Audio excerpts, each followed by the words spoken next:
রাজ্যের নেশা বিরোধী লড়াইয়ে আরও এক ধাপ এগুলো ক্রাইম ব্রাঞ্চ। জিরানিয়া ফেন্সিডিল চক্রের অন্যতম মূল অভিযুক্ত মান্তনু সাহাকে গ্রেফতার করেছে পুলিশ। তার আমতলী ও তেলিয়ামুড়া সংলগ্ন একাধিক বাড়িতে হানা চালিয়ে উদ্ধার করা হয় বিপুল পরিমাণ ফেন্সিডিল বোতল ও নগদ টাকা। এবং পুলিশ সূত্রে খবর, মান্তনু দীর্ঘদিন ধরে সীমান্ত পথে মাদক পাচারের সঙ্গে যুক্ত ছিল। ক্রাইম ব্রাঞ্চ জানিয়েছে, জিজ্ঞাসাবাদের মাধ্যমে গোটা চক্রের নেটওয়ার্ক ও মূল অর্থদাতাদের খোঁজ চলছে। আজকে আমরা ক্রাইম ব্রাঞ্চ থেকে আমরা এখানে এসেছি পূর্ব চাম্পামুড়া বাইপাস এরিয়াতে।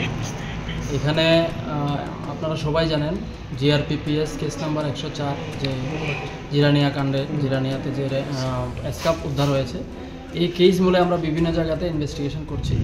এই ইনভেস্টিগেশনের স্বার্থে আমরা মান্তনু সাহা বলে যে একজন অ্যাকিউজড অ্যারেস্ট হয়েছে, ওনার একটা গোডাউন আছে বলে আমরা জানতে পারি ইন্টারোগেশনে।